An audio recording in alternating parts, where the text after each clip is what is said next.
20분 말할 걸 그랬나? 10분만 더 해서 조금 더 진도 나가도록 하겠습니다.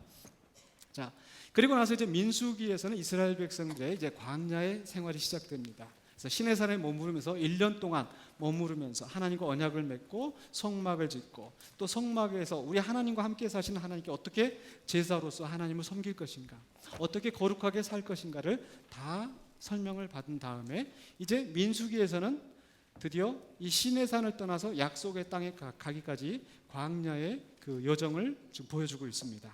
그래서 민수기의 주제는 광야이다. 자, 여기서도 역시 이제 네 장면으로 요약되어지는데 1장부터 10장까지는 채비, 그렇죠? 여행을 가는 준비를 하는 겁니다. 자, 그래서 1장부터는 뭘 합니까? 민수기 1장에서 백성들의 수를 세게 하죠. 2장에 가면 뭘 해요? 이 수를 센 다음에 뭘 하겠습니까? 배치를 하는 거예요. 무슨 배치? 하나님의 성막을 중심으로 해서 어떻게 질서 있게 앉을 것인가. 그럼 지금 여러분 생각해 보세요. 그 200만 명이 넘는 그 무리들, 민족들이 대이동을 하면서 뭐 광야에 뭐 자리들이 많은 것도 아니고, 그러다 보면 서로 막 좋은 자리에 앉고 물가에 앉고 하다 보면 서로 막 싸우고 이웃 간에 그렇게 되잖아요. 하나님 나라가 그러면 안 되죠. 그래서 하나님께서는 각 백성들의 수를 세고 각 지파별로 동서남북에 그 자리하게 하셨어요. 그리고 행진할 때는 또 질서 있게 1대, 2대, 3대, 4대 이렇게 진행되도록 하나님 질서 있게 하셨다는 거죠. 그래서 1장과 2장에서 백성들의 수를 세고 동쪽에서부터 시작해서, 그렇죠? 2장에 보시면은 자, 동쪽 해 돋는 곳에 유다 지파의 진영이 있게 하고, 그렇죠? 유다 지파의 진영이 있게 하고 그 옆에 이사갈, 그 옆에 스불론, 남쪽에서는 루벤 지파, 시므온, 갓, 이런 식으로 2장에서는 쭉 동쪽에서부터 시작해서 남쪽, 그다음에 옆에 에브라임, 그 옆에 북쪽 단, 이렇게 돼 있단 말이죠. 이렇게 해서 각 지파별로 배치를 하고, 3장에서는 뭐랍니까? 민수기 3장에서는 레위인들의 수를 세고, 그 4장에서는 이 레위인들이 성막을 위하여서 어떻게 이동을 해야 될지라는 것을 자세하게 업무 분담을 합니다. 자, 이런 모든 업무 분담을 하는 이유가 뭐겠어요? 여행을 갈 채비를 하는 거다. 그래서 5장에서는 이 진을 유지하는 규례를 쭉 설명을 한 다음에, 그다음에 6장에서는 나시린, 이 백성들 가운데 하나님의 성막을 위해서 봉사하는 사람, 7장에서는 각 감독들, 각 이 지파의 두령들이 하나님의 성막을 위해서 봉사의 예물을 드리고, 8장에서는 야, 이거 너무 15분 동안에 막 날아간다. 8장에서는 제사장과 레위인들, 즉 하나님의 성막을 호위하는, 우리나라로 이렇게 군대로 치자면 수방사, 수도경비사, 사령부에서 이런 그 하나님의 직속 그 부하들, 레위인들을 이야기하고, 드디어 9장과 10장에서는 이제 나팔을 신호를 하고 백성들이 떠나갑니다. 자, 그렇게 해서 1장부터 10장까지 모든 준비를 마친 다음에 길을 떠나게 되는데, 11장에서 무슨 일이 벌어지나요? 11장에서는 백성들이 무슨 말로 원망했는지 그 자세한 것은 설명되어 있지 않지만 하나님께서 이 주변을, 진 끝을 불로 태웠다고 그랬습니다. 그래서 아마 이 백성들 가운데 이렇게 낮은 위치에 있는 그 사람들이 뭔가를 원망을 시작을 했고, 거기에 대해서 하나님께서 심판을 하셨어요. 11장 또 4절에 보면은 자, 백성들 가운데 섞여 사는 무리들이, 그렇죠? 잡족들, 여러 중다한 잡족들이 또 먹을 것이 없다고 또 불평을 하니까, 이 불평이 또 이 가운데 있는 이 백성들까지 다 전염되어서 하나님을 원망하는 겁니다. 자, 그리고 나서 12장에는 무엇이 있습니까? 아론과 미리암이 모세를 원망하는 거죠. 그래서 11장과 12장이 보여주는 건 뭐냐? 백성들의 가장 말단에서부터, 그 다음에 12장에서는 그 백성의 권력의 중심에 있는 아론과 미리암까지 이 모세를 거역하고 하나님을 원망하는 것을 보여주고 있습니다. 그 다음에 그 이들의 원망이 결정적으로 나타나는 것은 바로 13장에서 정탐꾼을 들여보낸 다음에 정탐꾼들이 와서 보고를 합니다. 그 보고를 듣고 백성들이 어떻게 반응을 합니까? 우리를 죽이려고 여기까지 데려나왔느냐 하면서 그 모세를 향해서 이제 반항을 합니다. 근데 모세를 향해서 반역을 하는 것이 아니라 그것은 하나님을 향한 반역이죠. 그 가운데 여호수아와 갈렙만이 아니다, 우리는 저 땅을 차지할 수 있다, 이것을 바라보던 다른 그 부정적으로 보고하는 사람들은 우리는 메뚜기와 같다라고 했지만은 여호수아와 갈렙은 아니다, 저들은 우리의 뭐다? 밥이다. 똑같은 상황을 보고왔지만 이게 서로 다른 보고가 나온 이유가 뭐예요? 믿음의 눈으로 보느냐, 인간적인 눈으로 계산을 하느냐. 여호수아와 갈렙은 하나님의 약속을 믿고 저 강대한 나라이지만 우리가 믿음으로 차지할 수 있다. 저들은 우리의 밥이다. 하나님의 약속에 대한 믿음인 겁니다. 그 약속대로 순종하였던 여호수아와 갈렙만 제외하고 하나님께서는 나머지 모든 사람들을 광야에서 다 심판하게 하십니다. 그래서 14장에서 하나님의 심판이 내려지고, 그다음에 그래서 민수기 11장부터 14장까지는 이스라엘 백성들의 반역, 바로 이 가나안 땅에 들어가지 않겠다고 하는 것이 하나님에 대한 반역이죠. 왜 그렇습니까? 지금 하나님의 계획이 뭐예요? 아브라함에게서부터 지금 하나님이 약속하셨던 그 계획이 무엇입니까? 자손을 번성하게 하고 이 나라를, 이 땅을 너희 자손들에게 주고, 이런 일들을 하시는 것은 바로 하나님의 나라를 시범단지로 세워서 그 나라를 통해서 천하 만민이 복을 받게 하시는 이 하나님의 계획인데, 이스라엘 백성들은 바로 그 눈앞에 보여지는 현실적인 어려움 때문에 그것을 포기하는 거예요. 하나님의 나라를 거부하는 겁니다. 기껏 언약을 맺고 하나님 앞에 약속을 했음에도 불구하고. 그래서 하나님께서 그 세대들을 다 광야에서 방황하게 하십니다. 그래서 15장부터 25장까지는 광야에서 방황하는 역사가 나옵니다. 40년 동안. 그래서 15장부터 25장까지 보면은 계속 죽는 이야기만 열심히 나와요. 15장에서는 누가 죽는지 아세요? 15장 32절, 33절을 보면 어떤 사람이 나무하다가, 안식일날 나무하다가 돌에 맞아서 죽습니다. 이 사람이 사망의 첫 열매예요. 우리 예수님은 부활의 첫 열매가 되셨는데 15장에서 안식일에 나무하다 죽은 사람은 사망의 첫 열매. 16장에서는 누가 죽습니까? 고라당과 반역을 해서 또 레위인들이 죽습니다. 그래서 16장에서는 많은 사람들이 또 이 죽고, 그래서 17장, 18장에서는 제사장과 레위인들의 그 업무를 분별을 하고, 그렇죠? 또 19장에서는 또 누가 죽습니까? 19장에서는 죽는 게 아니고 죽은 사람을 어떻게 처리할 것인지, 왜 사람들이 계속 죽어나가니까, 그래서 시체를 만지냐는 부정하게 되고, 이런 죽음에 대한 이야기를 계속 해나가죠. 자, 20장에서는 누가 죽습니까? 20장 1절에 미리암이 죽고, 20장 마지막 절에 누가 죽어요? 아론도 죽고. 그 중간에 무슨 사건이 나옵니까? 모세가 무리바에서 그 반석을 쳐서 하나님의 영광을 나타내지 못해서 이 가나안 땅에 들어가지 못한 이야기를 하고 있죠. 그래서 20장에 보여주고 있는 것은 바로 출애굽의 주역이었었던 모세, 미리암, 아론이 그 약속의 땅에 들어가지 못한 것을 이야기하고 있습니다. 21장에서는 누가 죽습니까? 어떻게 죽어요? 불뱀에 물려서 많은 사람들이 죽어나갑니다.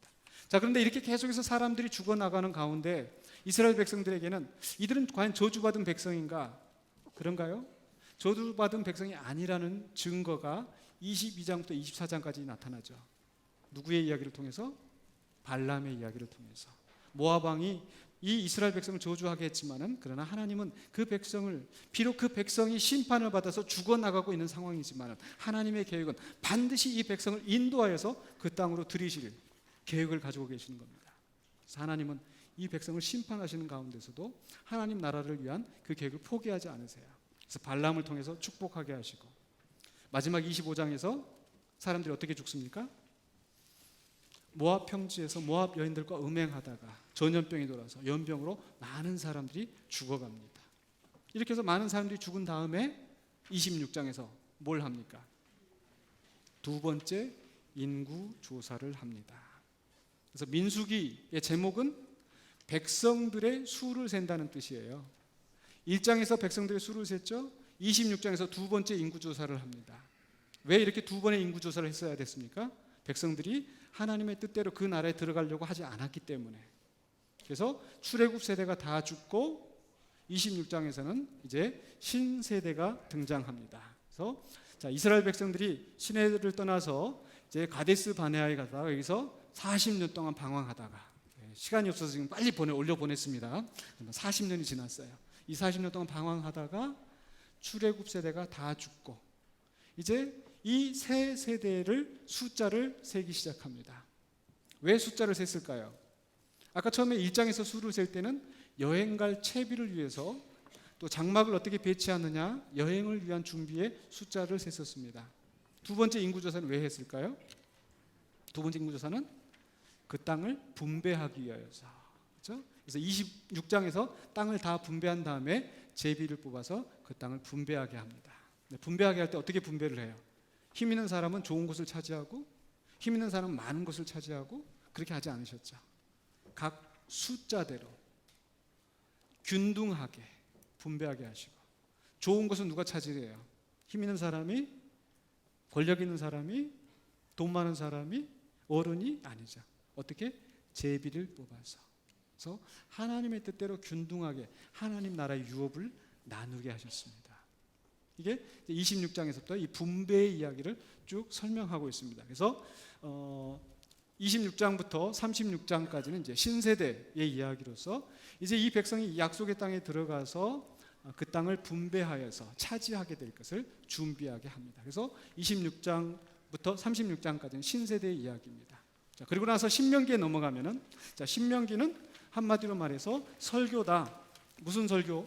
모세가 모압 평지에서 신명기 1장 5절에 보면은 율법을 다시 설명하는 말씀이에요. 왜 율법을 다시 설명할까요? 처음 율법을 들었던, 시내산에서 처음 율법을 들었던 출애굽 세대가 다 죽었기 때문에. 그래서 모세가 이 신세대를 향하여서 설교하는 내용이 바로 신명기입니다. 그래서 이 설교는 모세의 세 가지 설교가 있습니다. 첫 번째 설교는 1장부터 4장까지 과거를 회고하는 설교. 그래서 시내산을 떠나서 가데스 바네아에서 이 반역을 일으켜서 광야에서 방황하게 된 그 역사를 돌아보면서 이제 너희가 그 땅에 들어가거든 더 이상 그렇게 하나님을 거역하지 말고 하나님을 잘 섬겨라 라는 그 이제 서론적인 설교를 1장부터 4장까지 합니다. 그리고 나서 5장부터 26장까지는 이제 이 신명기의 본론, 몸통과 같이 율법을 쭉 설명을 합니다. 그래서 이 율법의 내용을 자세하게 보시면 가장 기초가 되는 10계명을 이야기하죠. 5장에서. 그 다음에 6장부터 11장까지는 이 율법의 원리를 소개를 합니다. 그래서 율법의 원리는 한마디로 이야기하면 제가 사랑과 순종이라는 말로 요약을 했는데 그 무엇인가 하니 6장부터 11장까지 계속 반복되는 중요한 말씀, 하이라이트 해야 되는 중요한 말씀. 신명기 6장 2절에 보시면 들으라 이스라엘아 라고 하시면서 너희는 마음을 다하고 뜻을 다하고 힘을 다하여 뭐 해라? 주 여호와 너희 하나님을 사랑하고 그 계명을 지켜야 행하라. 사랑하고 순종하라. 그래서 우리가 하나님의 율법을 지키는 것은 마지못해서 또 뭘 이루기 위해서 뭘 드러내기 위해서 하는 것이 아니고 우리의 왕이신 하나님을 사랑하여서 순종하도록. 그렇죠? 예수님께서도 부활하신 후에 베드로에게 찾아오셔서 무엇을 물어보셨습니까? 내가 나를 사랑하느냐. 그 다음에 내 양을 먹이라 라고 사명을 주시는 거죠. 사랑하는 성도 여러분, 여러분이 주님의 교회에 나와서 봉사하고 주님의 일을 할 때 어떤 마음으로 하십니까? 주님을 사랑함으로. 나의 의를, 나의 공로를 내세우기 아니라 주님을 사랑함으로. 하나님 그 사랑을 받기를 원하시는 거예요. 그래서 모세가 6장부터 11장까지 계속 설명하는 것은 너희가 이제 이 계명을 지켜야 되는데 마지못해 어쩔 수 없어서 그냥 하는 것이 아니라 정말 그 하나님을 사랑하여서 하나님의 계명을 지키라라고 간곡히 권고한 다음에 12장부터 26장까지 해서 구체적으로 그 율법의 조항들을 설명을 합니다. 그래서 12장 1절부터 16장 17절까지 제가 의식법이라는 제목을 붙였는데 그것은 즉 바로 신명기의 그 대신계명, 하나님을 사랑하는 방법을 구체적으로 제시한 겁니다. 그럼 16장 18절부터 26장 시민법은 어떤 법이겠어요? 이웃을 사랑하는 법. 그래서 우리가 하나님이 우리에게 원하시는 삶은 하나님의 말씀대로 하나님의 길로 가는 삶이다. 이것이 하나님의 통치를 이루는 백성들의 모습이다. 자, 그런데 여러분, 우리의 모든 율법을 여러분 다 기억할 수 있습니까? 없습니까? 다 기억할 수 없죠. 그래서 예수님께서 딱 두 가지로 요약해 주셨어요. 율법의 가장 큰 원리는 하나님을 사랑하고 이웃을 사랑하고. 그래서 우리가 하나님의 통치 아래 산다는 것은 우리의 왕이신 하나님을 사랑하고 그 나라에서 나와 함께하는 하나님의 백성들, 이 공동체를 사랑하는 것. 예수님께서 제자들 떠나시면서 하셨던 말씀이 너희가 나를 사랑하면 사람들이 너희가 내 제자인 줄 알리라. 서로 사랑해야 됩니다. 하나님을 사랑하고 이웃을 사랑하고 이런 하나님의 나라의 원리를 우리가 보여주는 것이 세상 사람들한테 보여주는 것이 우리 성도들의 사명이고 교회가 나가야 될 길이라는 것을 기억하시길 바랍니다. 자, 이렇게 한 다음에 자 27장부터 30장까지는 화와 복이다. 이것은 이제 이 율법을 지키면은 복을 받고 지키지 않으면 저주를 받는다는 것을. 그래서 27장부터 30장까지 다 설명한 다음에 이제 31장부터 34장까지는 이제 모세가 여호수아에게 자기의 책임을 자기의 사명을 승계하고 이제 모세는 죽습니다. 그래서 역사의 뒤안길로 사라지면서 이제 다음의 이야기는 여호수아부터는 이제 그 약속의 땅에서 이야기가 진행되어집니다.